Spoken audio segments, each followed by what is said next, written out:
இன்றைக்கு மாலை வேளையில உங்களோடு பகிர்ந்து கொள்ளும் செய்தியினுடைய தலைப்பு கிராட்டிடியூட் கிவ்ஸ் த பெஸ்ட். அதாவது நன்றி உணர்வு சிறப்பானதை கொடுக்கும் என்பதுதான் ஆதியாகமம் 4வது அதிகாரம் 1-16வது வசனம் வரை. இங்க என்ன நடக்குது அப்படிங்கிறத உங்களோட நான் பகிர்ந்து கொள்றேன். அதுக்கப்புறம் 3 கவனிப்புகள். இங்க நம்ம கவனிக்கும் 3 முக்கியமான காரியங்களை உங்களோட பகிர்ந்து கொண்டு அதன் பின்பு 3 முக்கியமான பாடங்களை உங்களோடு கூட நான் பகிர்ந்து கொள்ள போறேன். ஆதியாகமம் 4:1-14 வரை. ஆதாம் தன் மனைவியாகி ஏவாளுடன் இணைந்தான். அவள் கர்ப்பவதியாகி காயினை பெற்று யெகோவாவுடைய உதவியால் ஒரு மகனை பெற்றேன் என்றாள். பாருங்க, ஆதாம் ஏவாள் பாவத்துல விழுந்து அந்த ஏதேன் தோட்டத்திலிருந்து வெளியில வந்ததுக்கு அப்புறம் கூட அவங்க ஆண்டவரை முற்றிலுமா மறந்துட்டாங்க அப்படிலாம் சொல்ல முடியாது. ஏவாள் இங்க இந்த இடத்துல யெகோவாவினால, கர்த்தர்னால நான் ஒரு மகனை பெற்றேன் என்று சொல்வதை நம்ம பார்க்கிறோம். 2வது வசனத்துல பின்பு அவனுடைய சகோதரனாகிய ஆபேலை பெற்றெடுத்தாள். ஆபேல் ஆடுகளை மேய்க்கிறவனானான், காயின் நிலத்தை பயிரிடுகிறவனானான் அப்படிங்கிறத பார்க்கிறோம். காயினுக்கு அப்புறம் ஆபேல் அப்படிங்கிற ஒருத்தன் பிறக்கிறான், தம்பி பிறக்கிறான். காயின் நிலத்தை பயிரிடும் விவசாயியாக இருக்கிறார். ஆபேல் ஆடுகளை மேய்க்கிற ஒரு மேய்ப்பனாக இருக்கிறார் அப்படிங்கிறத பார்க்கிறோம். ஆண்டவர் மேய்ப்பர்களை தான் ரொம்ப நேசிக்கிறாரு, விவசாயிகள் எல்லாம் நேசிக்கல. அதனாலதான் காயினுடைய காணிக்கையை ஆண்டவர் ஏற்றுக்கொள்ளவில்லை, ஆபேலுடைய காணிக்கையை ஏற்றுக்கொண்டார் அப்படின்னு ஒரு சிலர் நினைக்கிறாங்க. ஆண்டவர் முத இந்த உலகத்துல படைச்ச வேலை அப்படிங்கிறது விவசாயம் தான், தோட்ட வேலை தான். ஒரு தோட்டத்தை உருவாக்கி ஆண்டவர் அந்த தோட்டத்துல ஆதாம் ஏவாளை வைத்து அதை பண்படுத்தவும் பாதுகாக்கவும் வைத்தார் அப்படின்னு சொல்லிட்டு நம்ம பார்க்கிறோம். அது மட்டுமல்ல, ஆண்டவர் தன்னை ஒரு மேய்ப்பராக மட்டும் எல்லா இடத்துலையுமே அவர் வர்ணிக்கல. அவர் தன்னை ஒரு தோட்டக்காரனாகவும் அவர் வர்ணிக்கிறார் அப்படிங்கிறத நம்ம பார்க்கிறோம். இயேசு கிறிஸ்து பிதாவை பத்தி சொல்லும் போது பிதா தோட்டக்காரர் அப்படின்னு சொல்றத பார்க்கிறோம். ஏசாயா 5வது அதிகாரத்துல தோட்டத்தை நடுகிறவராக, தோட்டத்துல நட்ட அந்த செடிகள்லாம் நல்ல கனி கொடுக்கல அப்படின்னு சொல்லிட்டு ஆண்டவர் வேதனைப்பட்டு பாடும் பாடல் தான் அந்த இடத்துல ஏசாயா 5வது அதிகாரத்துல இருக்கிறத நம்ம பார்க்கிறோம். ஸோ ஆண்டவர் மேய்ப்பர்கள்லாம் ரொம்ப நேசிக்கிறாரு, விவசாயிகள் எல்லாம் நேசிக்கல அப்படிலாம் கிடையாது. அதுக்காக ஆண்டவர் காயினுடைய காணிக்கையை ஏற்றுக்கொள்ளாம ஆபேலுடைய காணிக்கையை ஏற்றுக்கொண்டார் அப்படிங்கிறது கிடையாது. இங்க நம்ம அடுத்ததாக நம்ம பார்ப்பது என்னன்னா, சில நாட்கள் சென்ற பின்பு அப்படின்னா, நீங்க அந்த ஃப்ரேஸ் நீங்க எபிரேய பாஷையில வாசிச்சீங்க அப்படின்னா, ஒரு சீசனுக்கு அப்புறம் அல்லது ஒரு காலத்துக்கு அப்புறம் அல்லது ஒரு வருஷத்துக்கு அப்புறம் அப்படின்னு கூட நம்ம டிரான்ஸ்லேட் பண்ணலாம். எப்படி நம்ம தேங்க்ஸ் கிவிங் சர்வீஸ்லாம் வச்சிருக்கிறோம். ஆண்டவருக்கு 12வது மாதத்துல நம்ம ஆண்டவருக்கு நன்றி சொல்றோம், திரும்பி பார்க்கிறோம். இன்னைக்கு நிறைய பேர் இந்த உலகத்துல 12வது மாதத்துல இருந்து என்னெல்லாம் நடந்துச்சோ அதெல்லாம் பார்த்து ஆண்டவருக்கு நன்றி சொல்லும் ஒரு இடத்துல இல்லை. ஏன்னா பாதியிலே அநேகர் இந்த உலகத்தை விட்டு போயிட்டாங்க அப்படிங்கிறத நம்ம பார்க்கிறோம். இன்றைக்கு நம்ம இங்க இருந்து நம்ம பார்க்க முடியும், சொல்ல முடியும், ஆண்டவரை இதெல்லாம் நீங்க கொடுத்தீங்க, ஆசீர்வாதத்துக்காக நன்றி அப்படின்னு சொல்ல முடியும், ஆண்டவருக்கு நன்றி சொல்றோம். அதுபோல காயினும் ஆபேலும் ஆண்டவருக்கு சில நாட்கள் சென்ற பின்பு காயின் நிலத்தின் பழங்களை யெகோவாவுக்கு கர்த்தருக்கு காணிக்கையாக கொண்டு வந்தான். ஆபேலும் தன் மந்தையின் தலையீற்றுகளிலும் அவைகளின் கொழுமையானவைகளிலும் சிலவற்றை கொண்டு வந்தான். ஆபேலையும் அவனுடைய காணிக்கையும் யெகோவா ஏற்றுக்கொண்டார், காயினையும் அவனுடைய காணிக்கையும் அவர் ஏற்றுக்கொள்ளவில்லை அப்படிங்கிறத நம்ம பார்க்கிறோம். சோ ஒரு வருஷத்தினுடைய முடிவில், ஒரு காலத்தினுடைய முடிவில் 2 பேருமே என்ன செய்றாங்க, காணிக்கை ஆண்டவர்கிட்ட கொண்டு வராங்க. ஆண்டவர் இங்க மிக தெளிவாக வேதவசனம் சொல்கிறது, ஆண்டவர் காயினையும் காயினுடைய காணிக்கையும் ஏற்றுக்கொள்ளவில்லை, ஆபேலையும் ஆபேலுடைய காணிக்கையும் ஏற்றுக்கொண்டார். மனுஷனை ஆண்டவர் ஏற்றுக்கொள்ள வேண்டும், பின்பு மனுஷன் தருவதை ஏற்றுக்கொள்ள வேண்டும். அதுதான் நம்ம இந்த இடத்துல பார்க்கிறோம். சோ என்ன நடந்துச்சு? காயினுடைய காயினுடைய காணிக்கையும் ஆண்டவர் ஏற்றுக்கொள்ளவில்லை. காயின் இதை பத்தி யோசித்து, ஆண்டவரே எதுவும் பிரச்சனையா சொல்லுங்க அப்படின்னு கேட்டானா? அப்படிலாம் இல்ல. காயினுக்கு எரிச்சல் ஆயிருச்சு, முக தோற்றம் எல்லாம் வாடி போயிருச்சு. 6வது வசனத்துல வாசிக்கிறோம், அப்பொழுது யெகோவா காயினை நோக்கி, ஆண்டவர் விட்டுல, இவன் காணிக்க எனக்கு வேண்டாம், இவன் சரியான விதத்துல கொடுக்கல, விட்டுலாம் அப்படின்லாம் சொல்ல ஆண்டவர் வருகிறார். உனக்கு ஏன்பா எரிச்சல் அப்படின்னு கேட்கிற? உனக்கு ஏன் எரிச்சல் உண்டானது? உன் முகத்தோற்றம் ஏன் வேறுபட்டது? நீ நன்மை செய்தால் மேன்மை இல்லையோ? நீ நன்மை செய்யாமல் இருந்தால் பாவம் வாசற்படியில் படுத்திருக்கும், அது உன்னை ஆளுகை செய்ய விரும்பும், ஆனால் நீ அதை ஆளுகை செய்ய வேண்டும் என்றார். ஒரு அன்பான அப்பாவை போல ஆண்டவர் காயின்ட்ட வந்து பேசுறார். நீ ஏன் மனசு கஷ்டத்தோட இருக்க, துக்கத்தோட இருக்க, ஏன் எரிச்சல் பட்டு இருக்கிற? நீ ஏன் பார்வையில சரியானதை செஞ்ச அப்படின்னா மேன்மை இல்லையா உனக்கு? நீ உயர்த்தப்பட மாட்டாயா? நீ கனப்படுத்தப்பட மாட்டாயா அப்படின்னு சொல்லிட்டு ஆண்டவர் கேட்கிறார். அப்புறம் சொல்றார், காயின் இங்க பாரு, நீ என்னுடைய பார்வையில சரியானதை நீ செய்யல அப்படின்னா பாவம் அப்படிங்கிறது ஒரு விலங்கு போல வாசப்படியிலே படுத்திருக்கும். நீங்க எந்த விலங்கை வைத்தும் இதை நீங்க பார்க்கலாம். ஒருவேளை ஒரு பாம்பு போல படுத்திருக்குன்னு சொல்லலாம், அல்லது சிங்கத்தை போல படுத்திருக்குன்னு சொல்லலாம். ஆனா ஒரு மிருகத்தை போல இந்த பாவம் என்பது படுத்திருக்கும். நீ வெளியில வந்தனா உன்னை கவ்றதுக்காக அது காத்திருக்கும். ஆனா நீ என்ன செய்யணும்னா அதை நீ அடிச்சிடணும், அதை நீ கொன்று விட வேண்டும் அப்படின்னு அவர் சொல்றாரு. பாவம் அப்படின்னா என்ன? ஆண்டவருக்கு கீழ்ப்படியாம போறதுதான். செய்யுங்கன்னு சொல்லி செய்யாம போறது, செய்யாதீங்கன்னு சொல்லி செய்யறதா அப்படின்னு பாக்குறோம். ஆண்டவர் வச்ச ஸ்டாண்டர்டுக்கு நாம வந்து அந்த ஸ்டாண்டர்டை தொடாம, அந்த அளவை நம்ம தொடாம போறதுதான் பாவம் அப்படிங்கிறத நம்ம பாக்குறோம். ஸோ ஆண்டவர் வந்து எச்சரிக்கிறார். காயின் வந்து மனம் திரும்பிட்டாரா? எவ்வளவு அருமையான ஒரு காரியம் இல்லைங்களா? ஆண்டவரே வந்து பேசுறாரு. இந்த உலகத்துல நான் நிறைய பேர் நான் பார்த்திருக்கேன். என்னுடைய அனுபவத்துல ஆண்டவர் வந்து நேரடியா தரிசனம் கொடுத்து பேசியிருப்பார். ஆனாலும் அவங்க வந்து மனம் திரும்பி வரவே மாட்டாங்க. ஆண்டவர் சில இடத்துல பாத்தீங்கன்னா தெளிவா கனவுலயே சொப்பனத்திலேயே வந்து ஆண்டவர் பேசியிருப்பாரு, ஆனா மனம் திரும்பிலாம் வரமாட்டாங்க. ஆனா சிலர்கிட்ட அந்த மாதிரி தரிசனம் எல்லாம் வந்திருக்காது. ஆனா ஆண்டவருக்காக ரொம்ப ரொம்ப உண்மையா இருப்பாங்க, ரொம்ப உண்மையா இருப்பாங்க. அருமையானவர்களே, ஒரு தரிசனம், சூப்பர் நேச்சுரல் விஷன் அல்லது இயற்கைக்கு அப்பாற்பட்ட ஒரு தரிசனம் மட்டுமே ஒரு மனுஷனை வந்து மனம் திரும்ப வச்சிடும் அப்படின்னு நம்ம சொல்லவே முடியாது. ஆனா அது ஆண்டவர் அப்படி பேசுறார். ஆண்டவருக்கு நன்றி சொல்றோம். இந்த இடத்துல ஆண்டவர் பேசினதுனால காயின் வந்து மனம் திரும்பிட்டாரா இல்ல அப்படிங்கிறத பாக்குறோம். அப்புறம் என்ன நடக்கிறது? 8வது வசனம். காயின் தன்னுடைய சகோதரனாகிய ஆபேலோட பேசினான். அவர் பேசுறார், ஆபேல்கிட்ட போய் பேசுறார், வாப்பா நம்ம வயல்வெளிக்கு போலாம் அப்படின்னு கூப்பிடுறார். வயல்வெளிக்கு போன உடனே அங்க நாம பாக்குறோம் வேத வசனத்துல, ஆபேலுக்கு விரோதமாக எழும்பி அவனை கொலை செய்தான். அவ்வளவு எரிச்சல், அவ்வளவு எரிச்சல், அவ்வளவு கோபம். ஆனா ஆண்டவர் வந்து சொல்றாரு, பிரச்சனை வந்து ஆபேல்ட்ட எல்லாம் கிடையாது, உங்ககிட்ட தான் காயின் அப்படிலாம் சொல்றாரு. ஆனா காயின் அதை ஏற்றுக்கொள்ளவில்லை. காயின் என்ன செய்யறானா தன்னுடைய சகோதரனாகிய ஆபேலை கொன்று போட்டான் அப்படின்னு பாக்குறோம் கோபத்துல. 9வது வசனத்துல யெகோவா காயினை நோக்கி, ஆண்டவர் விடுற மாதிரி இல்ல, காயின்ட்ட வரார். மறுபடியும் வந்தவர் கேட்கிறார், உன் சகோதரனாகிய ஆபேல் எங்கே என்றார். எப்படி ஆதாம் ஏவாளை பார்த்து நீ எங்கே இருக்கிறாய் ஆதாம் அப்படின்னு கேட்டாரா, அதே போல இந்த இடத்துல காயின்ட்ட வந்து கேட்கிறார், உன் சகோதரனாகிய ஆபேல் எங்கே அப்படின்னு கேட்கிறார். உன் சகோதரனாகிய ஆபேல் எங்கேன்னு கேட்கிறார். ஆனா அவன் வந்து உதட்ட அளவுல தான் தன்னுடைய சகோதரன் என்று அவன் எண்ணினான் அப்படின்னு சொல்லி நம்ம பார்க்கிறோம். அதற்கு அவன் என்ன சொல்றான்? எனக்கு தெரியாது. சிலர்லாம் எனக்கு தெரியாதுன்னு சொன்னாங்கன்னாவே நிறைய தெரியும் அப்படின்னு தான் அர்த்தம். சரி, எனக்கு தெரியாது அப்படிங்கிறான். தெரியாதுன்னு சொன்னோன்னே இங்க ஆண்டவர் வந்து விடுற மாதிரி இல்ல. என் சகோதரன், அவன் கேட்கிறான், என் சகோதரனுக்கு நான் காவலாளியா? ஒரு சகோதரன் தன்னுடைய சகோதரனை கொன்று போட்டு விட்டு அவன் சொல்றான் என் சகோதரன். எப்படி ஒரு சங்கடமும் இல்லாம எப்படி காயின் சொல்றாரு அப்படின்னு தெரியல. ஒரு சிலர்லாம் நான் பார்த்திருக்கேன். ஒருத்தர் வந்து ட்ரிபிள் மர்டர் 3 பேரை கொண்டுட்டு ஜெயில இருந்தார். அவரை நான் போய் பார்க்க போனேன். பார்த்த உடனே அவர் அழுகிறாரு. ஹரியானாவில் பார்த்த உடனே அழுகிறாரு.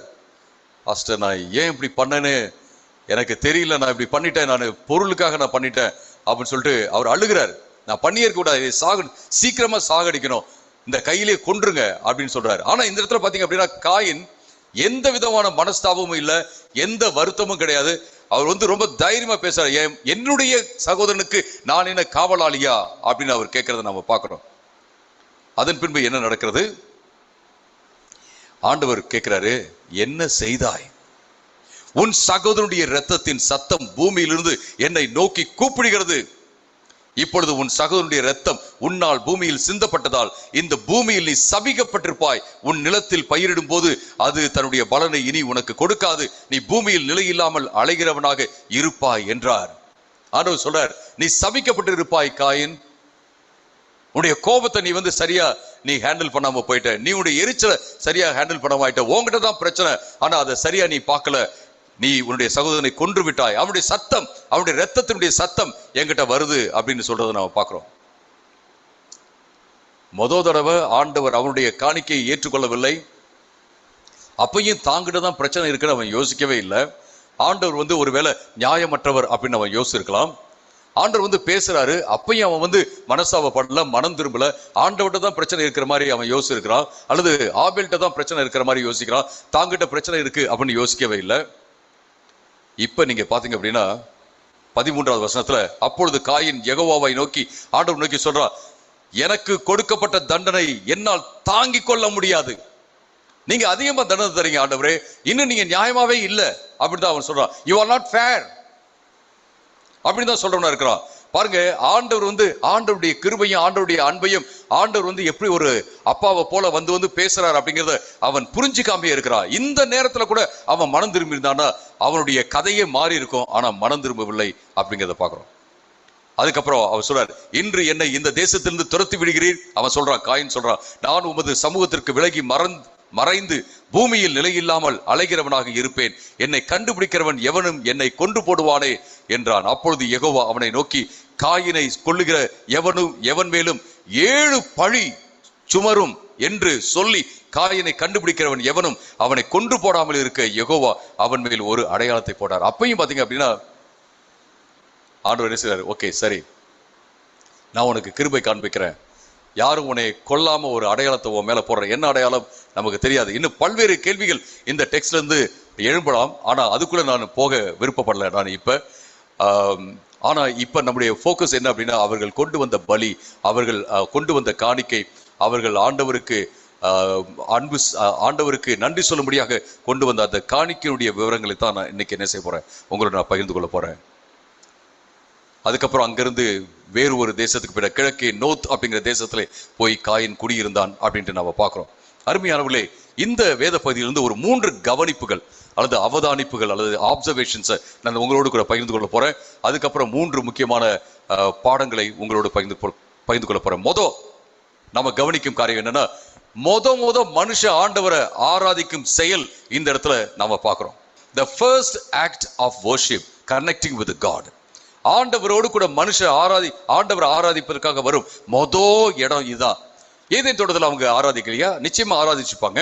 5வது அதிகாரத்துல கடைசி முடிவுல பாத்தீங்கன்னா, மக்கள் ஆண்டவரை நோக்கி கூப்பிட்டார்கள் அப்படின்னு போட்டிருக்கிறத நம்ம பார்க்கிறோம். ஆனா அதுக்கு முன்னாடி ஆண்டவருக்கு நன்றி சொல்லும்படியாக, ஆண்டவர் ஆராதிக்கும்படியாக வந்த இந்த 2 பேர், காயின் ஆபேல் அவர்கள், யாரும் அவர்களை போய் ஆராதிங்க அப்படின்னு சொல்ல, அவங்க தன்னார்வமாக வந்தார்கள், தனிப்பட்ட விதத்துல வந்தாங்க அப்படிங்கிறத பாக்குறோம். ஆண்டவர் ஆதாம் ஏவாள் பாவத்தில் விழுந்ததுக்கு அப்புறம் கூட ஆண்டவர் மனுஷங்களோட எந்த விதமான தொடர்பும் இல்லாம இல்ல, ஆண்டவர் தொடர்பு வைத்துக் கொண்டே இருக்கிறார் அப்படிங்கிறத பாக்குறோம். ஆனா நாம புரிஞ்சிக்க வேண்டிய விஷயம் என்ன அப்படின்னு கேட்டீங்கன்னா, உண்மையான ஆராதனை என்பது ஆண்டவருடைய பார்வையில சரியானதை செய்வதுதானே ஒழிய, நாம சும்மா கைத்தட்டி பாடல் பாடி அப்படியே ஆராதிப்பது மட்டுமல்ல. கைத்தட்டணும், நான் நிச்சயமாக சும்மா அப்படியே இயந்திரம் போல நிக்கிறத நான் விரும்புறது இல்லை, நானும் நிக்கிறது கிடையாது. ஏன்னா கிரிக்கெட்ல இந்தியா வின் பண்ணிட்டுன்னு நம்ம இப்படியே உட்காந்துருக்கோம், ஆமா வின் பண்ணிடுச்சு அப்படியே உட்காந்துருக்கோம் இல்ல, நல்லா சந்தோஷப்படுறோம், பக்கத்துல உங்களை தட்டுறோம், அப்புறம் எப்படியோ நம்ம என்ன செய்யறோம், நம்ம எக்ஸ்பிரஸ் பண்றோம் இல்லைங்களா நம்முடைய சந்தோஷத்தை. அது போல ஆண்டவருடைய சமூகத்துல ஆண்டவரை பாடி ஆராதிக்கும் போது நம்முடைய சந்தோஷத்தை, நம்முடைய விசுவாசத்தை பல்வேறு விதங்கள்ல நம்ம வெளிப்படுத்துறோம். அதெல்லாம் நம்ம செய்யணும். ஆனா நான் உண்மை இல்லாம, ஆண்டோடைய பார்வையில சரியில்லாம நான் எத்தனை பாடல்கள் பாடினாலும், எத்தனை இசை வாசித்தாலும், எவ்வளவுதான் நான் குதித்தாலும், எவ்வளவுதான் கரங்களை தட்டினாலும், அது ஆண்டோடைய பார்வையில ஆராதனையாக இருக்காது என்பதை நம்ம பார்க்கிறோம். நான் சில வேளை பார்த்திருக்கேன், கை தட்ட மாட்டாங்க, அப்படியே இருப்பாங்க, ஆனா அப்படியே அழுவாங்க, அப்படியே ஆண்டவரோடு கூட அப்படியே கனெக்ட் பண்ணுவாங்க. ஆனா அதே வேளை நான் இப்படி பார்த்திருக்கேன், வெள்ளை சாரியெல்லாம் கட்டிட்டு பயங்கரமா அந்நிய பாஷையில பேசி அப்படியே ஆராதிச்சுட்டு இருப்பாங்க. அப்புறம் ஜெபத்துக்காக வருவாங்க, பார்த்தீங்கன்னா அவங்களுக்குள்ள பிசாசு இருக்கும். அதுவும் நான் பார்த்துருக்கேன் வாழ்க்கையில. நான் யாரையும் ஜட்ஜ் பண்ண விரும்புறதில்லை. நான் யாரையும் பார்த்து இவங்க கை தூக்கல அதனால அவங்க ஆராதிக்கல அப்படிலாம் நான் சொல்றதெல்லாம் கிடையாது. ஆனா நம்ம கை தூக்கி கை தட்டி எல்லாம் ஆண்டவர் ஆராதிக்கிறோம். ஆனா முக்கியமான விஷயம் என்ன அப்படின்னு கேட்டீங்கன்னா, நம்முடைய இதயம் ஆண்டவரோட கனெக்ட் ஆகியிருக்கா அப்படிங்கிறதா முக்கியமான விஷயம். அருமையானவர்களே, ஆண்டவரை நேசிப்பதும் நம்முடைய அயலானை நேசிப்பதும் அயலான நம்ம நேசிப்பது போல அயலான நேசிப்பது தான் ஒரு உண்மையான ஆராதனைன்னு சொல்ல முடியும். காயின் ஆண்டவரை ஆராதிச்சாரா? ஆண்டவரை அன்பு செலுத்தினாரா? இல்ல. ஆண்டவர் பேசுறார், ஆனா காயின் ஆண்டவரை அன்பு செலுத்தல. தன்னுடைய சகோதரனை அன்பு செலுத்தினானா? இல்ல. தன்னை அன்பு செலுத்தினானா? இல்ல. ஏன்னா இங்க நீங்க பாத்தீங்க அப்படின்னா ஆண்டவர் சொல்றார், நீ பாவம் செய்யாத, பாவம் வாசப்படியிலேயே ஒரு மிருகத்தை போல காத்திருக்கு, உன்னை விழுங்கலாம், உன்னை கவலாம், உன்னை அடிச்சு சாப்பிடலாம் அப்படின்னு இருக்கு. நீ என்ன செய்யணும்? அது ஆள வேண்டும் அப்படின்னு சொல்றாரு. ஆனா அவன் என்ன செய்யறான்? பாவத்தினால ஆளப்பட்டு விட்டான்னு சொல்லி பார்க்கிறோம். ஒரு அலைந்து திரிகிறவனாக மாறிவிட்டான். இதுதான் நம்ம பார்க்கிற முத ஆராதனை செயல். ரெண்டாவது பாத்தீங்கன்னா the first thanksgiving offering. ஆண்டவருக்கு நன்றி காணிக்கையாக செலுத்துவதற்காக முத பைபிள்லே வந்தவங்க காயின், ஆபேல், இவங்களை தான் நம்ம பார்க்கிறோம். நிறைய பேர் என்ன தெரியுமா யோசிக்கிறாங்க, காயினுடைய காணிக்கை ஆண்டவர் ஏற்றுக்கொள்ளவில்லை. ஏன் அப்படின்னா அவர் இரத்த பலி செலுத்தல அப்படின்னு நிறைய பேர் சொல்றதை நான் கேட்டிருக்கேன். இரத்த பலி செலுத்தாதனால ஆண்டவர் காயினுடைய காணிக்கை ஏற்றுக்கொள்ளல அப்படின்னு பைபிள்ல எங்கேயுமே கிடையாது. நம்முடைய ஆண்டவர் ஒரு இரத்த காட்டேரி கிடையாது. ரத்தம் இல்லை என்றால் சுத்தம் இல்லை, ரத்தத்தை நீங்க கொடுத்தே ஆகணும் அப்படின்னு கேட்கிறவரெல்லாம் கிடையாது ஆண்டவர். நீங்க பைபிள்ல ஆரம்பத்துல இருந்து நீங்க பாத்தீங்க அப்படின்னா அன்பு அப்படிங்கிறத பாக்குறோம், கிருபை அப்படிங்கிறத பாக்குறோம். ஆனா நிறைய பேர் என்ன செய்றாங்கன்னு கேட்டீங்கன்னா, இந்த வேத காலத்தை 12 காலங்களாக 7 காலங்களாக அப்படி பிரிச்சுறாங்க. இது மனசாட்சியின் காலம், இது பிரமாணத்தின் காலம், இது கிருபையின் காலம் அப்படின்னு பிரிக்கிறாங்க. பைபிள்ல அப்படிப்பட்ட காலங்கள் எந்த இடத்துலயுமே எழுதப்படவே இல்லை, குறிப்பிட்டு சொல்லப்படவே இல்லை. எல்லாமே கிருபையின் காலம்தான், எல்லாமே அன்பின் காலம்தான். ஆண்டவர் பழைய ஏற்பாட்டுல எப்படி இருக்கிறாரோ அப்படியேதான் புதிய ஏற்பாட்டுல இருக்கிறார். நம்ம சிலர்லாம் யோசிக்கிறாங்க, பழைய ஏற்பாட்டுல ஆண்டவர் மிக கொடூரமானவராக இருக்கிறார், ஆனா புதிய ஏற்பாட்டுல ஆண்டவர் ரொம்ப அன்பு செலுத்துகிறவராக இருக்கிறார். அப்படிலாம் கிடையாது. ஆண்டவர் என்றைக்கும் மாறாதவராக அவர் இருக்கிறார். ஏன் காயினுடைய காணிக்கையை ஏற்றுக்கொள்ளல அப்படின்றத நம்ம அப்புறமே நம்ம பார்க்கலாம். ஆனா இந்த இடத்துல ரத்தம் இல்லை அப்படிங்கிறதுக்காக கிடையாது. இவர்கள் காணிக்கை கொண்டு வந்தார்கள் அப்படிங்கிறதுக்கு காணிக்கை அப்படிங்கிற வார்த்தை இருக்கு இல்லைங்களா? அந்த காணிக்கை அப்படிங்கிற வார்த்தை எபிரேய பதத்துல என்ன அர்த்தம்? அதுக்கு என்ன அர்த்தம் கேட்டீங்கன்னா, ஒரு கிஃப்ட், ஆண்டவருக்கு செலுத்தும் ஒரு காணிக்கை அல்லது ஒரு வெகுமதி அல்லது ஏதோ ஒன்றை அன்பினால கொடுக்கும் ஒரு காரியம் தான். இதுல ரத்தம் இருக்கணும்னு அவசியமே கிடையாது. நீங்க லேவியராக 16வது அதிகாரத்தை வாசிச்சு பாத்தீங்கன்னா, குற்ற நிவாரண பலிக்கே ஒருத்தவங்க ஆண்டவர்கிட்ட காணிக்கை கொண்டு வரும்போது ஆட்டை கொண்டு வரலாம். ஆட்டையும் கொண்டு வர முடியாது அப்படின்னா அவங்க என்ன செய்யலாம்? புறாக்களை கொண்டு வரலாம். புறாக்களை கொண்டு வர முடியாது அப்படின்னா மாவு கொண்டு வரலாம். மாவு குற்ற நிவாரண பலிக்கு கொடுக்க முடியுமா அப்படின்னா பைபிள்ல போட்டிருக்கு. நான் சொல்ல, லேவியராகமம் 16வது அதிகாரத்தை நீங்க வாசிச்சு பாத்தீங்கன்னா மாவு கொண்டு வரலாம். ஆண்டவர் என்ன தெரியுமா பாக்குறாரு? இந்த மாவையோ ஆட்டுக்கடாவையோ அல்லது அந்த புறாவையோ அதனுடைய ரத்தத்தையோ பார்க்கல. நீங்களும் நானும் மனம் திரும்பி வரமா அப்படிங்கிறத ஆண்டவர் பார்க்கிறாருன்னு சொல்லி நான் பார்க்கிறோம். அருமையானவர்களே, இது ரொம்ப முக்கியமான ஒரு காரியம். ஆண்டவர் கொடுத்த காரியத்துல இருந்து நாம் அவருக்கு கொடுத்து ஆண்டவருக்கு நன்றி சொல்ல வரும்போது அது சந்தோஷமான ஒரு காரியம், சந்தோஷமா நம்ம செய்ய வேண்டும். இங்கே காயின், ஆபேல் வர்றாங்க. First thanks giving offering. Blood எல்லாம் தேவையில்லை. ஆனா காயின் ஒரு கடமையாக அவர் செய்கிறார். ஆனா ஆபேல் உண்மையிலேயே செய்கிறார், மன உவந்து செய்கிறார், மனப்பூர்வமாக செய்கிறார் அப்படிங்கிறத பார்க்கிறோம். நன்றி சொல்லும் காரியம் அப்படிங்கிறது ஏதோ ஒரு டியூட்டி மாதிரி, ஒரு கடமை மாதிரி செய்யற ஒரு காரியம் அல்ல, மனசுல இருந்து சொல்றது. சில நேரத்தில் சொல்லுவாங்க, அங்கிளுக்கு தேங்க்யூ சொல்லுமா அப்படின்னுவாங்க. புள்ள சொல்ல மாட்டேன் அப்படின்னு போகும். இல்ல சொல்லு சொல்லு, ஏய் சொல்லு, தேங்க்யூ சொல்லு அப்படின்னு தேங்க்யூ அப்படின்னு போகும். இல்லைன்னா சின்ன பிள்ளைங்கிட்ட பாத்தீங்கன்னா, சாரி சொல்லு, அம்மாவுக்கு சாரி சொல்லு அப்படின்னா முடியாது, அதெல்லாம் முடியாது, சொல்றியா இல்லையா அப்படின்னு அது சாரி. அந்த மாதிரி கடமைக்காக செய்யும் காரியம் அல்ல இந்த ஆராதனை என்பது. ஆண்டவருக்கு நன்றி சொல்வது என்பது உள்ளத்தின் ஆழத்துல இருந்து எனது.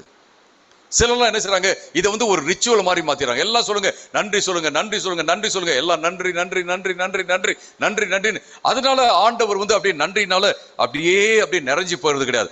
உண்மையிலேயே நன்றி உள்ளவர்கள், ஆண்டவருக்கு நன்றி உள்ளவங்க என்ன செய்வாங்கன்னா, அவங்களுக்கு நன்றி சொல்லுவாங்க, நிச்சயமாக சொல்லுவாங்க, நன்றி உள்ளவர்களாக வாழ்வார்கள். நன்றி சொல்றது அப்படிங்கிறது ஏதோ ஒண்ணு சொல்லும் காரியம் அல்ல, இது வாழ்க்கை முறை அப்படிங்கிறத பார்க்கிறோம். ரொம்ப ரொம்ப முக்கியமானது. அருமையானவர்களே, ரெண்டு பேருமே தங்களுடைய வேலைக்கு சம்பந்தப்பட்ட அந்த காரியத்தை, வேலையினுடைய பலனில் இருந்து ஆண்டவருக்கு ஒரு காணிக்கை கொண்டு வந்தாங்க. ஆனா காயின் மனப்பூர்வமாக கொடுக்கவில்லை, ஆனா ஆபேல் மனப்பூர்வமாக கொடுத்தார் அப்படின்றத பார்க்கிறோம். அது மட்டுமல்ல, மூன்றாவதாக நம்ம பார்க்கும் காரியம் என்னன்னா, கவனிக்கும் காரியம் ஃபர்ஸ்ட் மர்டர். இந்த உலகத்திலேயே ஃபர்ஸ்ட் மர்டர், கொலை எங்க நடக்குதுன்னா காயின் ஆபேலுடைய அந்த சம்பவத்துல தான் நம்ம பார்க்கிறோம். காயின் ஆபேலை கொலை செய்தான். ஏன்? பொறாமை, கசப்புணர்ச்சி, கோபம், மன அழுத்தம். ஏன் என்னுடைய காணிக்கையை ஆண்டவர் ஏற்றுக்கொள்ள அப்படிங்கிற அந்த ஒரு கேள்விக்கு பதில் அவன்கிட்ட தான் இருக்கு, காயின்ட்ட தான் இருக்கு. ஆனா தன்னிடத்துல பதில தேடாம இன்னொருத்தவங்கிட்ட பாக்குறான். ஆபேல் தான் பிரச்சனைன்னு பாக்குறான், ஆபேலை கொன்று போட்டு விடுகிறான்னு சொல்லி பாக்குறோம். பல வேளைகள்ல நம்ம என்ன யோசிக்கிறோம்னு கேட்டீங்கன்னா, நம்ம கிட்ட இருக்கிற பிரச்சனையை பாக்குறதே இல்லை, எல்லாத்துக்கிட்டையும் நம்ம பிரச்சனையை பாக்குறோம். மிஸ்டர் ப்ராப்ளம் வராரு, மிஸ் ப்ராப்ளம் வராங்க அப்படின்னு பாக்குறோம் ஒழிய, அந்த மிஸ்டர் ப்ராப்ளமே நீங்க தான், மிஸ்டர் ப்ராப்ளமே நான் தான் அப்படிங்கிறத நான் பாக்குறது இல்லை. என்கிட்ட என்ன நான் சரி பண்ணிட்டேன்னா, இந்த உலகத்துல பல்வேறு காரியங்கள் நான் சரி பண்ண முடியும் அப்படிங்கிறத பாக்குறோம். ஆனா இங்க என்ன செஞ்சுட்டான்னா, காயின் தன்னையே ஏமாற்றி விட்டான், ஆண்டவர்கிட்டயே பொய் சொல்ல ஆரம்பிச்சுட்டான் அப்படின்னு சொல்றத பாக்குறோம். ஆண்டவர் கேட்கிறாரு, உன்னுடைய சகோதரன் எங்கன்னு கேட்கிறாரு. அவன் எனக்கு தெரியாதுங்கிறான், நான் என்னுடைய சகோதரனுடைய காவலாளியா அப்படின்னு கேட்கிறான். நீ என்ன செய்தாய் அப்படின்னு கேட்கிறான். அப்பயும் உண்மையை சொல்லாம போறான் அப்படின்றத பாக்குறோம். அருமையானவர்களே, யாருக்கிட்ட முத நம்ம உண்மையை சொல்லணும் அப்படின்னா ஆண்டவர்கிட்ட சொல்லணும். விசுவாசம் இல்லையா, ஆண்டவர்கிட்ட போய் சொல்லுவோம், ஆண்டவரே எனக்கு விசுவாசமே இல்லை, ஆண்டவரே ரொம்ப கஷ்டமா இருக்கு, ரொம்ப துக்கமா இருக்கு, நான்லாம் ஏன் கிறிஸ்டியன் இருக்கிறேன்னே யோசிக்கிறேன், ஏன் ஆண்டவரே நான் உங்ககிட்ட வந்தேனே நான் யோசிக்கிறேன், யார்ட்டையாவது சொல்லணுமா அப்படின்னா நீங்க ஆண்டவர்கிட்ட போய் சொல்லுங்க. அருமையானவர்களே, கிறிஸ்தவ வாழ்க்கையில பல்வேறு நேரங்கள்ல கஷ்டங்கள் வரதா செய்யும். நீங்க வேற யார்ட்டையும் போய் சொன்னீங்கன்னா அவங்க உங்களை பலவீனமா யோசிப்பாங்க, உங்களை ஒருவேளை கேவலமா கூட யோசிக்கலாம். ஆனா ஆண்டவர்கிட்ட போய் நம்ம சொல்லும் போது, ஆண்டவர்கிட்ட சம்பாஷிக்கும் போது, ஆண்டவர்கிட்ட பேசும்போது, நம்முடைய பலவீனத்தை வைத்து நம்ம அவர்கிட்ட பேசும்போது பாத்தீங்கன்னா அவர் நமக்கு உதவி செய்வார். இதை வாழ்க்கையில நான் பார்த்திருக்கிறேன், இன்னைக்கும் நான் அனுபவிச்சுட்டு தான் இருக்கிறேன். இந்த 16 வசனத்துல மட்டும் நீங்க பாத்தீங்க அப்படின்னா, இங்க அவனுடைய சகோதரன் அப்படிங்கிறது 2 தடவை வருகிறது. ஆண்டவர் காயின்ட்ட பேசும்போது உன்னுடைய சகோதரன் சொல்றாரு. ஆனா காயின் எந்த விதமான கஷ்டமும் சங்கடமும் இல்லாம என்னுடைய சகோதரன் சொல்றான். ஆனா கொன்று விட்டு என்னுடைய சகோதரன் சொல்றான், கொன்று விட்டு என்னுடைய சகோதரன் சொல்றான். இந்த ஒரு நிலைக்கு நம்ம போயிட்டோம்னா ஆண்டவருக்கு எவ்வளவு நன்றி சொன்னாலும் ஆண்டவர் அதை ஏற்றுக்கொள்ளவே மாட்டார், அந்த குற்ற உணர்வே இல்லாம. இது ரொம்ப முக்கியமான ஒரு காரியம். இப்ப நான் என்ன பார்த்துட்டு இருக்கோம் அப்படின்னா, ஆண்டவருக்கு நன்றி சொல்லும் ஒரு காரியம், நன்றி உணர்வு சிறப்பானதை கொடுக்கும் அப்படிங்கிறத நம்ம பார்க்கிறோம். நான் இப்ப பணத்தை கொடுக்கறத பத்தி பேசல, ஆண்டவருக்கு நம்முடைய வாழ்க்கையை இன்னும் அதிகமாக கொடுப்பது, நம்முடைய தாளந்தை கொடுப்பது, நேரத்தை கொடுப்பது, நம்மையே ஆண்டவருக்கு இன்னும் அதிகமாக அர்ப்பணிப்பும் காரியம் எப்படி சிறப்பா இருக்க முடியும் அப்படின்னா நன்றி உணர்வோடு செய்யும் போது அப்படிங்கிறத தான் நம்ம பார்க்கிறோம். 3 முக்கியமான காரியங்கள் நாம ஆண்டவருக்கு கொடுப்பது பெஸ்டா இருக்கணும் அப்படின்னா 3 முக்கியமான காரியங்கள். 3 முக்கியமான காரியங்கள் என்ன அப்படின்னா, the quality of the heart, நம்முடைய இதயத்தினுடைய தரம் எப்படி இருக்கு அப்படிங்கிறது ரொம்ப ரொம்ப முக்கியம். நீங்க நான் ஆண்டவருடைய இதயத்தோட நாம கலந்து இருக்கிறோமா, சுத்தமான இதயத்தோட இருக்கிறோமா, நாம ஆண்டவருக்கு நம்முடைய இதயத்தை கொடுக்கிறோமா, நம்ம காணிக்கை கொடுக்கறதுக்கு முன்னாடி, டைம் கொடுக்கறதுக்கு முன்னாடி இதயத்தை கொடுக்கிறோமா அப்படிங்கிறது ரொம்ப இம்பார்ட்டன்ட். எங்கேயுமே பைபிள்ல மறுபடியும் சொல்றேன், இரத்த பலி இல்லாததுனாலதான் காயினுடைய காணிக்கையை ஆண்டவர் ஏற்றுக்கொள்ளவில்லை என்று எங்கேயுமே சொல்லல. ஆனா ஒன்று சொல்லப்பட்டிருக்கிறது, மத்தேயு 23:35 ஆபேல் நீதிமானாக இருந்தான் அப்படின்னு வேதவசனம் சொல்வதை பார்க்கிறோம். அதே போல 1 யோவான் 3:12 காயின் பொல்லாதவனாக இருந்தான் அப்படிங்கிறத நம்ம பார்க்கிறோம். நீதிமான் அப்படின்னா 100% பெர்ஃபெக்டான ஆளு அப்படின்னா கிடையாது, அவங்க தேவனோட ஒரு நல்ல உறவுல இருக்கிறாங்க அப்படின்னு தான் அர்த்தம். பொல்லாதவன் அப்படின்னா தேவனோட நல்ல உறவுல இல்லாதவன் அப்படிங்கிறத பார்க்கிறோம். ஆண்டவர் உறவை நாடுகிறார். நாம ஆண்டவருக்கு காணிக்கை கொடுப்பதையோ நேரத்தை கொடுப்பதையோ இல்லாம ஆண்டவர் உறவை நாடுகிறார் அப்படிங்கிறத பார்க்கிறோம். நம்ம ஆண்டவருக்கு நன்றி சொல்லும் போது என்ன சொல்றோம் அப்படின்னா, ஆண்டவரே நீங்க நான் செய்யும் எல்லா வேலையிலும் நீங்க சர்வ வல்லமை உள்ளவராக இருக்கீங்க, எல்லாத்தையும் நீங்க தான் கண்காணிக்கிறீங்க, அதுக்காக நன்றி. நீங்க எனக்கு இந்த வேலையை செய்வதற்கு, இந்த காரியத்தை செய்வதற்கு நீங்க உதவி செய்றீங்க, அதுக்காக நன்றி என்று நாம சொல்லுகிறோம். அருமையானவர்களே, உங்களுடைய பிசினஸ்ல, உங்களுடைய தொழில்ல, உங்களுடைய வேலையில, படிப்புல, ஊழியத்துல நீங்க என்ன செஞ்சாலும் சரி, அதுல ஆண்டவர் தான் பாஸா இருக்காரு, ஆண்டவர் சர்வ வல்லமை உள்ளவராக இருக்கிறார் அப்படிங்கிறத பாக்குறோம். இந்த எபிலிட்டி நாம திங்க் பண்ற இந்த உலகத்துல ஒரு பெரிய விஷயம் என்ன தெரியுங்களா, திங்க் பண்ண முடியும் அப்படின்னா ஒரு பெரிய விஷயம், நம்ம யோசிக்க முடியுதுன்னா பெரிய விஷயம். இந்த யோசிக்கிற இந்த மைண்ட ஆண்டவர் கொடுத்திருக்கிறார். ஆண்டவருக்கு நம்ம நன்றி சொல்கிறோம். அருமையானவர்களே, உண்மையாகவே ஆண்டவரை ஆராதிப்பவர்கள் ஆவியோடும் உண்மையோடும் ஆராதிப்பார்கள். ஆண்டவரை அப்ரிஷியேட் பண்ணுவாங்க, ஆண்டவருக்கு நன்றி உணர்வோடு கூட இருப்பாங்க அப்படிங்கிறத நம்ம பார்க்கிறோம். ஆனா காயின் ஆண்டவருக்கு நன்றி சொல்கிறவனாக இல்லை அப்படிங்கிறத நம்ம பார்க்கிறோம். The quality of the heart, முதல் நம்முடைய மனசனுடைய இதயத்தினுடைய தரம், அதுதான் ஆண்டவர் பார்க்கிறார். அதுக்கப்புறம் தான் நம்ம கொடுப்பதை எல்லாவற்றையும் அவர் பார்க்கிறார். ரொம்ப முக்கியமான ஒரு விஷயம். உங்க வீட்டுக்கு நான் வரேன்னு வச்சுங்களேன், காஃபி கொடுக்குறீங்க, ஒரு டம்ளர்ல உள்ளுக்குள்ள அழுக்கா இருக்கு, வெளியில நீட்டா இருக்கு, சுத்தமா இருக்கு. இன்னொரு இதுல பாத்தீங்கன்னா உள்ளுக்குள்ள சுத்தமா இருக்கு, வெளியில சுத்தம் இல்லை. இன்னொரு கப்ல உள்ளேயும் சுத்தமா இருக்கு, வெளியிலையும் சுத்தமா இருக்கு. எந்த கப்ல நீங்க காஃபி ஊத்தி குடிப்பீங்க? எனக்கு நிச்சயமா உள்ளேயும் சுத்தமா இருக்கிற வெளியிலையும் சுத்தமா இருக்கிற கப்ல தான். ஒரு சாதாரண மனுஷனுக்கு நீங்க இப்படி பண்ண முடியும் அப்படின்னா, நீங்க உங்களை ஆண்டவருக்கு கொடுக்கும்போது, நான் என்னை ஆண்டவருக்கு கொடுக்கும்போது உள்ளேயும் வெளியையும் சுத்தம் உள்ளவனாக ஆண்டவருக்கு கொடுப்பது மிக முக்கியமான ஒரு காரியம். அப்படி சுத்தமாக நம்மை மாற்றுகிறவரே ஆண்டவர் தான். அதனால நான் அப்படியே அழுக்காயிட்டேன், ஆண்டவர்கிட்ட எப்படி வரது அப்படின்லாம் யோசிக்க தேவையில்லை. அந்த அழுக்கோடய நம்ம போனோம் அப்படின்னம்னாவே ஆண்டவர் என்ன செய்யறார், நம்ம சுத்தப்படுத்தி அவர் ஏற்றுக்கொள்கிறார் அப்படிங்கிறத நம்ம பார்க்குறோம். நம்ம ஒரு சட்டை போட்டு போறோம், காலையில போட்டு போறோம், வெளியில போறோம், அது அழுக்காகிறது இல்லைங்களா? அழுக்காயிருது. ஆனா அதை வாஷ் பண்றதே இல்லையா? நம்ம மறுபடியும் போட்டே போறோமா?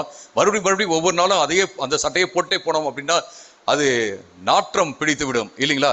நம்ம என்ன செய்றோம், ஆண்டவரே என்ன மன்னிங்க, அதனால பண்ணிட்டு எல்லாம் செய்யறதெல்லாம் செஞ்சுட்டு மன்னிப்பு கேட்டலாம் அப்படிங்கிறது கிடையாது.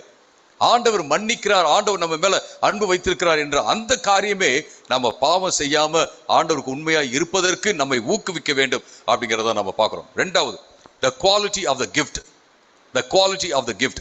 நாம ஆண்டவருக்கு கொடுக்கும் காரியத்தினுடைய தரம் அது எப்படி இருக்கு அப்படிங்கிறத நம்ம பார்க்க வேண்டும். முக்கியமான ஒரு காரியம், the quality of the gift depends on the quality of the giver. ஒருத்தர் எந்த தரமான வெகுமதியை ஒரு காரியத்தை நன்றி உணர்வோடு மற்றவங்களுக்கு கொடுக்கிறார் அப்படிங்கிறது அவர் எந்த தரத்துல இருக்கிறார் என்பதை தான் என்னது அது சார்ந்திருக்கிறதுன்னு சொல்லி நம்ம பார்க்கிறோம். ரொம்ப முக்கியமான ஒரு காரியம் அருமையானவர்களே. காயின் என்ன செய்யறா, சில பழங்களை கொண்டு வந்தார். என்ன பழங்கள்லாம் கொண்டு வந்திருப்பாரு நமக்கு தெரியல. திராட்சை பழம் கொண்டு வந்தாரா, ஆரஞ்சஸ் கொண்டு வந்தாரா, ஆப்பிள்ஸ் கொண்டு வந்தாரா நமக்கு தெரியல. ஆண்டவர் பார்த்து, நீ ஆப்பிள் ஆரஞ்சுல கொண்டு வர, இதெல்லாம் எனக்கு தேவையில்லை, எனக்கு கொஞ்சம் மட்டன் சிக்கன் எல்லாம் கொண்டு வா அப்படின்னு சொல்லி ஆண்டவர் நிராகரிச்சிட்டாரா? அப்படிலாம் பைபிள்ல கிடையவே கிடையாது. சில பழங்களை அவன் கொண்டு வந்தான், அவ்வளவுதான். ஆனா ஆபேலை பத்தி சொல்லும் போது என்னன்னா, அவன் முதற் பலன்களை கொண்டு வந்தான், கொழுமையானவைகளை கொண்டு வந்தான் அப்படிங்கிறத நம்ம பார்க்கிறோம். முதற் பலன்கள் அப்படின்னா பிறந்த அந்த ஆட்டை கொண்டு வந்தான். அப்பனா கவனிக்கணும், எது பிறக்குது அப்படிங்கிறதெல்லாம் கவனிச்சு அதுக்கு பிளான் பண்ணி அதை என்ன செய்யலாம், நல்லா பிளான் பண்ணி அவன் கொண்டு ஆண்டவர்கிட்ட கொடுக்குறான். கொழுமையானது அந்த முதற் பலன், பிறந்த பல்வேறு ஆடுகள் இருக்கலாம், அதுல கொழுமையானதை என்ன செய்யறான் அவன் கொண்டு கொடுக்குறான்னு சொல்லி பார்க்கலாம். The firstling and the fattest.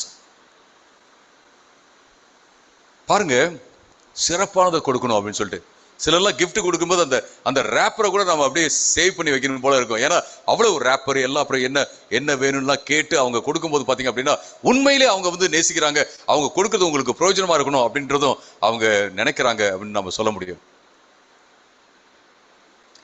உங்களுடைய நேரம், உங்களுடைய ட்ரெஷர், உங்களுடைய பணம், உங்களுடைய தாளந்து, உங்களுடைய திறமை, உங்களுடைய குடும்பம், உங்களுடைய வேலை, எல்லாத்தையும் நம்ம ஆண்டவருக்காக கொடுப்பது ரொம்ப ரொம்ப முக்கியமான ஒரு காரியம். எல்லாமே ஆண்டவர்கிட்ட நம்ம பெற்ற ஒரு காரியம் தான். ஆண்டவருக்கு திருப்பி கொடுப்பது, ஆண்டவருக்கு நன்றி சொல்லும் காரியம். எவ்வளவு நேரம் நம்ம ஆண்டவருக்காக நம்ம ஒரு நாளைக்கு கொடுக்கிறோம், நீங்க யோசிச்சு பாருங்க. நேரத்தை பத்தி நம்ம பேசுவோம், நம்ம திறமைகளை ஆண்டவருக்காக கொடுக்கிறோமா அப்படின்னா என்ன செய்யணும், நம்ம எல்லாருமே ஊழியத்துக்கு வந்துடணும் அப்படின்னு நான் சொல்ல. நம்முடைய திறமைகளை ஆண்டவருடைய நாம மகிமைக்காக பயன்படுத்த வேண்டும். நம்முடைய நேரத்தை ஆண்டவருடைய நாம மகிமைக்காக பயன்படுத்த வேண்டும். அது மட்டுமல்ல, ஆண்டவர் அந்த தேவனுடைய ராஜ்யத்துல செய்ய வேண்டிய வேலைகளுக்காகவும் நம்முடைய நேரத்தை நம்ம பயன்படுத்துவது மிக மிக முக்கியமான ஒரு காரியம். ஒரு மிஷன் கான்ஃபரன்ஸுக்கு நான் போயிருந்தேன் ரொம்ப நாளைக்கு முன்னாடி. நான் வட இந்தியாவில் மிஷனரியா இருக்கும்போது நான் போயிருந்தேன். சாட்சி சொல்ல கூப்பிட்டுருந்தாங்க, நான் போயிருந்தேன். அங்க மெயின் ஸ்பீக்கர் இருந்தாரு, ஒரு சீனியர் பாஸ்டர் ஒருத்தர் இருந்தார். அவர் பிரசங்கம் பண்ணிட்டு கேட்கிறார், யாரெல்லாம் ஆண்டவருக்காக ஒரு வாரத்துல 2 மணி நேரமாவது ஆண்டவருடைய ஊழியத்தை செய்யறதுக்கு ஏதாவது ஒரு விதத்துல நீங்க ஜெப கூட்டத்துக்காக, உங்க வீட்டை திறந்து கொடுக்கறதுக்காக, ஜெபத்துல நீங்க கலந்து கொள்வதற்காக, ஜெபத்துல நீங்க வந்து அதை நடத்துவதற்காக ஏதோ ஒரு காரியத்துக்காக நீங்க ஒரு 2 மணி நேரமாவது யாராவது கொடுக்கறவங்க இருக்கீங்களா? நீங்க முன்னாடி வாங்க, உங்களுக்காக நான் ப்ரேயர் பண்றேன்னு கூப்பிடுறாரு. யாருமே வரல. மறுபடியும் கூப்பிடுறாரு, யாரும் வரல. மறுபடியும் கூப்பிடுறாரு. ஆண்டவர் கேட்கிறாருங்க, நீங்க வாங்க வாங்க அப்படின்னு கூப்பிடுறாரு, யாரும் வரல. அப்புறம் இவ்வளவு சொன்னதுக்கு அப்புறம் பாத்தீங்கன்னா ஒருத்தர் ஒரு 70 வயசுல இருப்பான்னு நினைக்கிறேன். அவர் அப்படியே நடக்க முடியாம அப்படியே வந்து என்ன செஞ்சாரு, வந்து நின்னாரு. அதுக்கப்புறம் இன்னொரு அம்மா வந்தாங்க. அதுக்கப்புறம் ஒரு எல்லாம் வந்தாங்க. அங்க ஒருத்தர் வயசானவர் இருந்தார். அவரை கூப்பிட்டு கேட்டாங்க, நீங்க ஏன் வந்திருக்கீங்க, ஏன் இப்ப ஆண்டவருக்கு 2 மணி நேரம் வாரத்துல கொடுக்கலாம் அப்படின்னு சொல்லிட்டு நீங்க நினைக்கிறீங்க, சொல்லுங்க அப்படின்னு கேட்டபோது அவர் சொன்னார், நான் ரிட்டையர் ஆயிட்டேன் சார், இப்ப என்கிட்ட டைம் இருக்கு நிறைய, அதனால ஆண்டவருக்கு கொடுக்கலான் இருக்கிறேன் அப்படின்னு அவர் சொன்னார். ரிட்டையர் ஆகிற வரைக்கும் நம்ம காத்திருக்க தேவையில்ல. யங்கா இருக்கும்போது, எனர்ஜியோட இருக்கும்போது, நம்ம மைண்ட் எல்லாம் நல்லா வேலை செஞ்சுட்டு இருக்கும்போது நம்ம என்ன சொன்னோம், ஆண்டவருக்கு பெஸ்டான நேரத்தை, பெஸ்டான காரியத்தை நம்ம ஆண்டவருக்கு கொடுக்க வேண்டும். அருமையானவர்களே, நான் முத பிரசங்கம் பண்ணது 16 வயசுல ஒரு லூத்தரன் சர்ச்ல. எப்படின்னு கேட்டீங்கன்னா, நான் ஏதோ ஒன்று குறிப்பெடுத்துக்கிட்டே இருப்பேன், நான் ஏதோ வச்சுட்டே இருப்பேன். நான் அங்கே எல்லாம் சண்டேஸ் இது விபிஎஸ் நடத்துறதுக்காக போனோம். எங்களுடைய விபிஎஸ் டைரக்டருக்கு வந்து பார்த்தீங்கன்னா பயங்கரமான லூஸ் மோஷன். அவரு பாத்ரூம் பக்கத்தே ஒரு சேரை போட்டு உட்காந்துட்டாரு. அந்த மாதிரி உண்மையிலே பயங்கரம், என்ன சாப்பிட்டான்னு தெரியல. அடுத்து ஒருத்தர் இருந்தார், பாட்டெல்லாம் பாடுவாரு, கிட்டார் போட்டு பாட்டு பாடுவாரு. அவர்கிட்ட கேட்டாங்க, நாளைக்கு சர்வீஸ்ல நீ பேசுப்பா அப்படின்னு சொன்னாரு. நான்லாம் ப்ரிப்பேர் பண்ணல அப்படின்னு சொல்லிட்டாரு. அதுக்கப்புறம் இன்னொருத்தர் கேட்டாங்க, அவரும் ப்ரிப்பேர் பண்ணல அப்படின்னு சொல்லிட்டாரு. என்னெல்லாம் முடியாது அண்ணா அப்படின்னு சொல்லிட்டாரு. ஏய் நீ பேசுறா அப்படின்னாரு. அது என்ன அண்ணாச்சிங்களாம் இருக்கிறாங்க, அவங்க பேசட்டும் அப்படின்னா. இல்லை நீ பேசு அப்புறம், ஏதாவது வச்சிருக்கேன், வச்சிருக்கிறேன், நிறைய வச்சிருக்கிறேன் அப்படின்னு சொன்னேன் நான். அவ்வளோதான். அடுத்த நாள் நான் தான் பேசினேன் ஒரு லூத்தரன் சர்ச்சில். விபிஎஸ் டைரக்டர்லேருந்து யாராவது ஒருத்தவங்க பேசணும் அப்படிங்கிறதுக்காக நான் பேசினேன். The first sermon. அதுக்கப்புறம் பார்த்தீங்கன்னா திருச்சியில் தில்லை நகர், புத்தூர், உறையூர்னு பல இடங்கள்ல காலையில் 5 மணிக்கு சில அண்ணாச்சிமார்களை கூட்டு போயிடுவாங்க.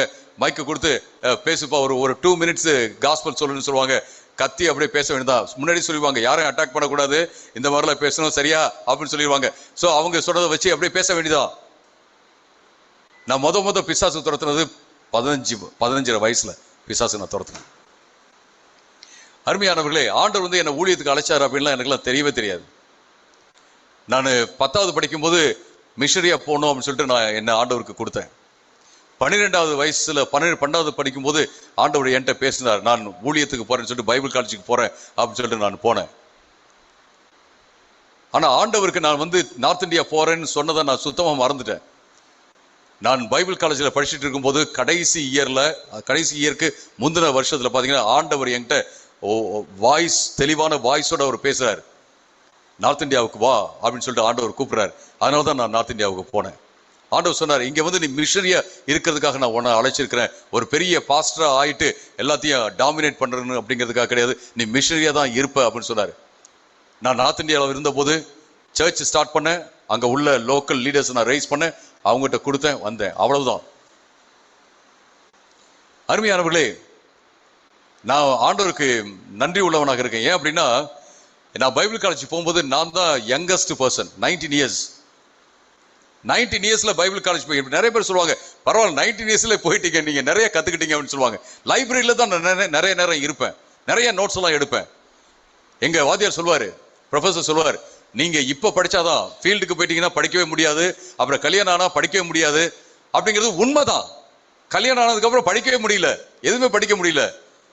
அப்புறம் ஃபீல்டுக்கு போனதுக்கு அப்புறம் எதுவுமே என்ன படிக்க முடியல, நேரம்லாம் இல்ல, முன்னாடி படிச்சதுதான். அதுக்கப்புறம் தான் நம்ம கத்துக்கிறோம் எப்படி நேரத்தை எடுக்கிறது அப்படின்னு சொல்லிட்டு. உங்களுடைய பெஸ்ட் டைம்ல, யங்கா இருக்கும்போது, எனர்ஜெட்டிக்கா இருக்கும்போது, நீங்க உங்களுடைய பெஸ்ட் டைம் ஆண்டவருக்கு தாங்க, தாளந்துகளை ஆண்டவருக்கு தாங்க, உங்க எனர்ஜி ஆண்டவருக்காக தாங்க. இது ரொம்ப ரொம்ப முக்கியமான ஒரு காரியம். ஏன் அப்படின்னு கேட்டீங்கன்னா, ஆண்டவர் இந்த உலகத்தில் நம்ம கொண்டு வந்ததே ஒரு பெரிய விஷயம், ஒரு பெரிய கிஃப்ட் தான். இந்த லைஃப், இந்த சுவாசமே ஆண்டவர் கொடுத்த ஒரு பெரிய கிஃப்ட். அடுத்தது நம்ம பார்க்கறது குவாலிட்டி ஆஃப் ஃபெய்த், அந்த நம்பிக்கையினுடைய தரம் அப்படிங்கிறத பார்க்கிறோம். வேத வசனம் சொல்கிறது எபிரேயர் 11:4, ஆபேல் விசுவாசத்தினாலே ஆண்டவருக்கு காணிக்கை செலுத்தினார். விசுவாசத்தினால ஆண்டவருக்கு காணிக்கை செலுத்தினார். எபிரேயர் 11:6, விசுவாசம் இல்லாமல் தேவனை பிரியப்படுத்துவது கூடாத காரியம். மிக தெளிவா இருக்கு. விசுவாசம் இல்லாம தேவனை பிரியப்படுத்துவது கூடாத காரியம். யாரெல்லாம் விசுவாசிக்கிறாங்களோ அவர்கள் தேவன் இருக்கிறார் என்பதையும் அவரை தேடுகிறவர்களுக்கு பலன் கொடுப்பார் என்பதையும் விசுவாசிக்க வேண்டும். எத்தனை பேர் விசுவாசிக்கிறீங்க? நீங்க ஆண்டவரை தேடும் போது ஆண்டவர் பலன் கொடுப்பார் அப்படின்னு நீங்க விசுவாசிங்க அப்படின்னா அது ஆண்டவரை பிரியப்படுத்தும். நான் விசுவாசம் இல்லாம ஆண்டவர் மேல நம்பிக்கை வைக்காம நான் எவ்வளவுதான் காணிக்கை அவர் கொடுத்தாலும் ஆண்டவர்லாம் ஏத்துக்கொள்ள மாட்டாரு. ஆண்டவரை நம்பணும், அதான் ரொம்ப இம்பார்ட்டன்ட். 100% எப்ப நம்ம நம்பணும்னா கஷ்ட காலத்திலையும் என்ன செய்யணும்? ஆண்டவரை நம்ப வேண்டும். நம்முடைய வாழ்க்கையில செய்யும் ஒவ்வொரு காரியத்தையும் நம்ம ஆண்டவர் மேல வச்சுட்டு ஆண்டவருடைய கரத்துல கொடுத்து ஆண்டவரை நம்பி செய்ய வேண்டும். அருமையானவர்களே, ரொம்ப ரொம்ப முக்கியம். எந்த அளவுக்கு ஆண்டவரோட உறவுல சரியா இருக்கிறோமோ அந்த அளவுக்கு நம்ம அவரை நம்ப முடியும். நான் பல வேளையில சொல்லியிருக்கிறேன். சேலத்துல 6வது முறையாக என் வாழ்க்கையில 0ல இருந்து ஸ்டார்ட் பண்ணியிருக்கிறேன். 6வது முறையாக. மிஷனரியா இருக்கும் போதும் அப்படிதான். ஒரு 2 பெட்டியோட வருவோம், எல்லாம் இருக்கும். அப்புறமேட்டு இன்னொரு இடத்துக்கு அந்த 2 பெட்டியோட தான் நம்ம போவோம். 6வது முறை 7வது முறை ஆர்டர் வச்சுக்காரு தெரியல. ஐ திங்க் இப்ப 53 ஆயிடுச்சு. ஆர்டர் வந்து மறுபடியும் ஸ்டார்ட் பண்ண வைக்க மாட்டாரு தான் நான் நினைக்கிறேன். ஆனா 6வது முறையாக 0ல இருந்து நாங்க ஸ்டார்ட் பண்ணோம். 0ன்னு சொல்றதை விட 500 ஏதோ சில சேஞ்சஸ் இருந்துச்சு, அதை வச்சுதான் நாங்க ஸ்டார்ட் பண்ணோம். ஆனா எனக்கு இன்னைக்கு தெருவில் வந்தாலும் மறுபடியும் வர முடியும் அப்படிங்கிற நம்பிக்கை இருக்கு. ஏன் அப்படின்னு கேட்டீங்கன்னா, ஆண்டவர் என்னை பாதுகாத்ததையும் ஆண்டவர் என்னை போஷித்ததையும் ஆண்டவர் என்னை நடத்தினதையும் நான் கண்கூடாக பார்த்திருக்கேன். ஆச்சரியப்படும்படியாக நான் பார்த்திருக்கேன். அருமையானவர்களை எல்லாரும் பார்த்து ஜோசப் அவ்வளவுதான் அப்படின்னு சொல்லும் போது, அவன் நலிஞ்சு போயிட்டான் அப்படின்னு சொல்லும் போது ஆண்டவர் என்னை உயர்த்தினதை நான் பார்த்திருக்கேன். எல்லாரும் பார்த்து ஆச்சரியப்படும்படியாக அந்த விசுவாசம் எனக்குள்ள இருக்கு, இன்னைக்கும் இருக்கிறது. அருமையானவர்களே, ஏன் அப்படின்னா ஆண்டவர் செய்த காரியத்தை அந்த உறவின் நிமித்தம் பார்த்திருக்கேன். ஒரு அப்பா தன்னுடைய மகனை பார்த்து சொன்னார், நான் வந்து 12 மணிக்கு உன்னை வீட்டில் வந்து பிக்கப் பண்ணிக்கிட்டு லஞ்சு கூட்டு போவேன்னு சொன்னார். சின்ன பையன் வீட்டில் இருந்தான். திடீர்னு பார்த்தீங்கன்னா பக்கத்து வீட்டில் நெருப்பு பிடிச்சிருச்சு. இவன் இருக்கிறது 2nd ஃப்ளோர். எங்க பார்த்த நெருப்பு, புகை, எதையுமே பார்க்க முடியல. அப்பா 12 மணிக்கு வரேன்னு சொன்னார, வருவாரா தெரியலையே அப்படின்னு யோசிச்சுட்டு பால்கனில வந்து நின்னுட்டே இருக்கிறான். கீழே இருந்து ஒரு சத்தம் வருது, மகனே அப்பா எங்க இருக்கிறீங்க சொல்லுங்க அப்படின்னு அவன் கேட்கிறான். நான் லஞ்சு கூட்டு போவேன்னு சொன்னல, நான் வந்துட்டு உன்னை கூட்டு போறதுக்காக அப்படின்னா. அப்பா உங்களை பார்க்கவே முடியல, எங்க பார்த்தாலும் புகையாதான் இருக்கு, நான் என்ன செய்யறதுன்னு தெரியல அப்படின்னு அவன் சொன்னான். நீ அப்படியே குதி. எப்படி நான் குதிக்கிறது? ஒண்ணுமே தெரியலையே, எதுவுமே தெரியலையே, எல்லாமே புகையா இருக்கு அப்படின்னு அவன் சொல்றான். அப்பா சொல்றாரு, நீ எதை பார்க்கல அப்படிங்கிறது இல்ல, நீ எங்க இருக்கிறன்னு என்னால பார்க்க முடியும். நீ குதிக்கும் போது உன்னை நான் பிடிச்சிக்க முடியும், நீ குதி அப்படின்னு சொல்றாரு. அவன் குதிக்கிறான். அவங்க அப்பா வந்து அவனை பிடிச்சிட்டாரு. பல வேளைகள் நம்முடைய வாழ்க்கையில அடுத்து என்ன நடக்கும் அப்படின்னு நமக்கு தெரியாது. எங்க பார்த்தாலும் புகைதான், எங்க பார்த்தாலும் நெருப்பு தான். ஆனா ஆண்டவர் சொன்ன காரியத்தை நிச்சயமாக அவர் செய்து முடிப்பார். அந்த நம்பிக்கை நமக்குள்ள இருக்கணும். அந்த நம்பிக்கையோட ஆண்டவருக்கு நன்றி சொல்லும் போது பாத்தீங்கன்னா ஆண்டவர் நிச்சயமாக நமக்கு ஏற்ற பலன்களை கொடுப்பார் என்பதுல எந்த சந்தேகமும் இல்லை. நம்ம கண்களை மூடி நம்ம ஜெபம் பண்ணலாம். நாம இந்த வருஷத்தினுடைய கடைசி மாதத்துல ஒரு சில நாட்கள் தான் இருக்கு. அடுத்து புது வருடம் வர இருக்கிறது. ஆண்டவருக்கு நன்றி செலுத்துகிறவர்களாக, ஆண்டவர் செய்த நன்மைகளுக்காக, ஈவன் மற்றவங்க செய்த நன்மைகளுக்காகவும் அவங்களை கூப்பிட்டு நீங்க சொல்லுங்க. ஒரு நோட் ஆஃப் தேங்க்ஸ் நீங்க அனுப்புங்க. நன்றின்னு சொல்லுங்க. ஆண்டவர் நம்முடைய இதயத்தை பார்க்கிறாரு. நம்ம கொடுப்பது மட்டும் இல்லை. ஆண்டவரே, இந்த மாலை வேளையில எங்க ஒவ்வொருத்தருடைய கரத்துல வைக்கிறோம். எங்களுடைய நேரம், எங்களுடைய தாளந்து, எங்களுடைய திறமை, எங்களுடைய எனர்ஜி, எங்களுடைய பணம் எல்லாத்தையும் ஆண்டவரே சிறப்பான நேரத்தில் நாங்கள் உமக்கு கொடுக்க நீ ஆண்டவரே நீங்க உதவி செய்யும்படியாக நாங்கள் கேட்கிறோம். அந்த வைராக்கியம், அந்த வெறி ஆண்டவரே எங்களுக்குள்ள வரட்டும். ஆண்டவரே, கர்த்தர் தான் அப்படிங்கிற அந்த வைராக்கியம் எங்களுக்குள்ள வரட்டும். ஆண்டவரே அதை நாங்க உள்ளத்தின் ஆழத்திலிருந்து செய்ய உதவி செய்யும் தகப்பனே. உண்மையாகவே செய்ய உதவி செய்யும். உண்மை விசுவாசித்து செய்ய உதவி செய்யும். நீங்க ஆண்டவரே இருக்கிறீர் என்பதையும் நாங்க உங்களை தேடும் போது எங்களுக்கு பலன் கொடுப்பீர் என்ற அந்த நம்பிக்கை எங்களுக்குள்ள எப்போதுமே இருக்க நாங்க கேட்கிறோம் தகப்பனே. அது இன்னும் அதிகமாக வளர ஆண்டவரை நாங்க கேட்கிறோம். இந்த மீதம் இருக்கிற இந்த நாட்களிலும் வரும் வருஷங்களிலும் ஆண்டவரை நாங்க எப்போதுமே உமக்கு நன்றி உள்ளவர்களாக இருக்க உதவி செய்யும். இயேசுவின் நாமத்தில் வேண்டுகிறோம் பிதாவே, ஆமேன். நம்முடைய கர்த்தராகிய இயேசு கிறிஸ்துவினுடைய கிருபையும் பிதாவாகிய தேவனுடைய அன்பும் பரிசுத்த ஆவியானவருடைய அன்யோன்ய ஐக்கியமும் சமாதானமும் நம் அனைவரோடு கூட இப்பொழுதும் எப்பொழுதும் இருப்பதாக. ஆமேன், ஆமேன். God bless you.